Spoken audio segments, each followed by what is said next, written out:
là je vais rajouter un complément d'information à la vidéo JavaScript 322, hooks, découverte du hook useState. Donc dans cette vidéo on avait vu le hook useState.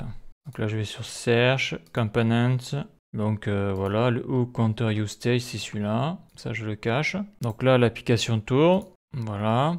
Et donc là j'avais mis donc un petit compteur, comme on peut le voir ici. Et donc là j'avais fait donc la fonction pour incrémenter le compteur. Ok. Donc pour modifier le state. Donc j'avais fait donc set compteur, donc set compteur qui est ici là. Et dedans j'avais écrit compteur plus 1. Et donc là on peut voir que ça marche. Donc là c'est celui-là le bon. Donc le souci c'est que j'ai pu lire que lorsque tu veux modifier le state, donc en utilisant useState, il ne faut pas écrire comme ça directement, il faut utiliser une fonction de callback. Donc là je vais rajouter une petite note. Donc ici c'est le event handler, hein. Donc c'est le gestionnaire d'événements. Donc lorsque l'on cliquera, hein, comme on a pu le voir dans la vidéo JavaScript 322, eh bien ça va lancer donc cette compteur et ça va mettre à jour le state. Mais là c'est pas la bonne manière, comme j'ai dit. Il faut utiliser une fonction de callback. Donc pourquoi? Parce que donc après avoir fait la modification, je vais lire la documentation React. La documentation officielle est en français, comme ça m'évite de traduire. Donc moi j'ai écrit actuellement, je le marquais à set compteur, donc compteur plus 1. Comme on peut le voir, ça fonctionne, il n'y a pas de souci, ça marche. Donc ça je vais le virer, ça. Voilà. Ça c'est bon, ça marche. Mais le souci c'est que la prochaine value dépend de la value du state précédent. Et donc pour éviter les problèmes, c'est fortement recommandé de faire ce que je vais dire, c'est que pour éviter les problèmes, cette fonction doit appeler setCounter avec une callback function.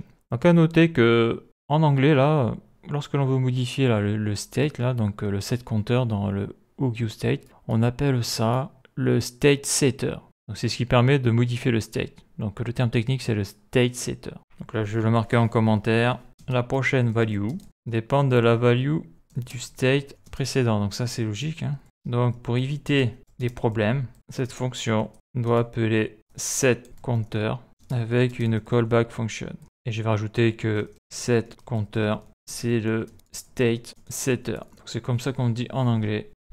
Donc au niveau du code, ça se passe comment? Donc là on voit que ça marche toujours. Donc ça je vais le supprimer. Là ça ne devrait plus marcher. Là. On le voit là, vous avez cliqué, il n'y a plus rien qui s'affiche. Alors qu'avant, quand je cliquais, là je fais un CTRL Z, je fais un CTRL S, il faut que j'actualise. Là ça refonctionne. Bon ok. Donc là je supprime, je fais un CTRL S, si j'actualise, je clique, voilà, ça marche plus ici, on n'a plus rien, c'est bon. Donc là il faut y mettre une fonction de callback. Donc fonction de callback, voilà. Donc là je ne mets pas les accolades parce que je vais mettre qu'une seule instruction.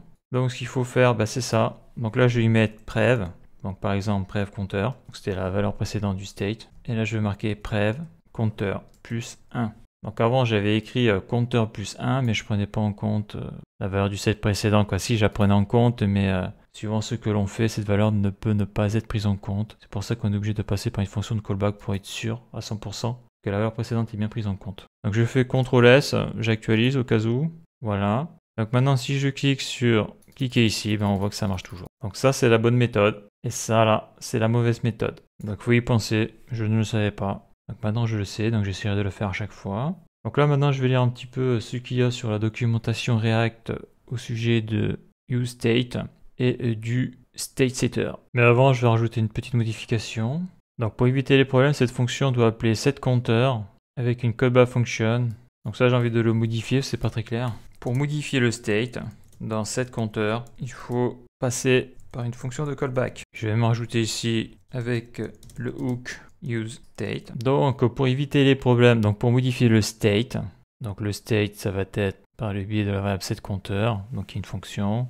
Pour modifier le state, j'ai envie de dire d'un hook useState. Dans setCounter, il faut passer par une fonction de callback. Donc ça, c'est la fonction de callback. Et ça a le même résultat que ça. Sauf que là, on prend vraiment en compte la valeur précédente, alors que là, suivant comment s'exécute le programme, la valeur précédente peut être sautée. Donc voilà ce que je voulais rajouter comme modification. Alors dans la documentation, donc en français là, dans référence de l'API React Component, on a dans setState, donc on voit la forme setState updater callback, donc la fonction de callback. Donc on nous dit que setState planifie les modifications à l'état local du composant et indique à React que ce composant et ses enfants ont besoin d'être rafraîchis une fois l'état mis à jour. C'est en général ainsi qu'on met à jour l'interface utilisateur en réaction à des événements ou réponses réseau. Visualisez setState comme une demande plutôt que comme une commande immédiate qui mettrait à jour le composant. Afin d'améliorer la performance perçue, React peut différer son traitement pour ensuite mettre à jour plusieurs composants en une seule passe. React ne garantit pas que les mises à jour d'état sont appliquées immédiatement. SageState ne met pas toujours immédiatement le composant à jour. Il peut regrouper les mises à jour, voire les différer. En conséquence, lire la valeur de this.state juste après avoir appelé SageState est une mauvaise idée. Utilisez plutôt component.update ou la fonction de rappel de SageState, dont SageState, là il marque le diter, et la fonction de callback. Donc c'est ça qui est important là. Les deux bénéficient d'une garantie de déclenchement après que la mise à jour aura été appliquée. Si vous avez besoin de mettre à jour l'état sur la base de sa valeur précédente, lisez plus bas comment fonctionne l'argument upditer. Donc la fonction SageState, il y a deux arguments, donc l'argument upditer et la fonction de callback.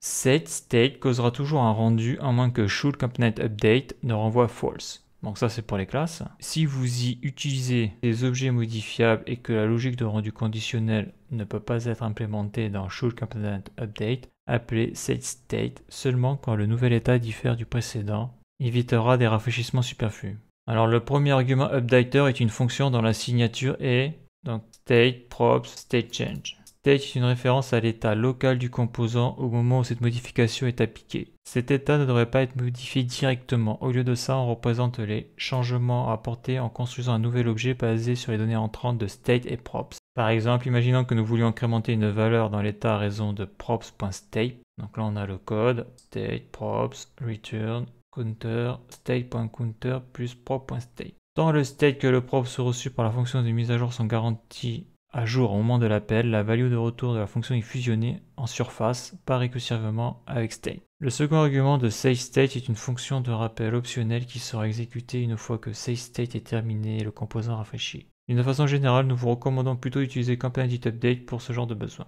Vous pouvez choisir de passer un objet au lieu d'une fonction comme premier argument à SageState. Donc là on a le code. Ça procède à la fusion de surface de stateChange dans le nouvel état, par exemple pour ajuster la quantité d'une ligne de commande dans un panier d'achat. This.SageState, donc ça c'est pour les classes toujours, hein, quantity de. Cette forme d'appel à SageState reste asynchrone et des appels répétés au sein du même cycle pourraient être regroupés. Ainsi, si vous tentez d'incrémenter une quantité plus d'une fois dans le même cycle, vous obtiendrez l'équivalent de ceci. ObjectAssign, PreviousState, ok. Les appels ultérieurs vont écraser les valeurs des appels précédents du même cycle de sorte que la quantité ne sera réellement incrémentée qu'une fois. Lorsque l'état suivant dépend de l'état en vigueur, nous vous recommandons de toujours utiliser la forme fonctionnelle du paramètre updater. Donc là on a le code. Pour explorer ce sujet plus en détail, vous pouvez consulter donc le guide état et cycle de vie en profondeur. Quand et pourquoi les appels à SageState sont-ils regroupés? En profondeur, pourquoi this.state ne déclenche-t-il pas une mise à jour immédiate? Donc là tout est en anglais.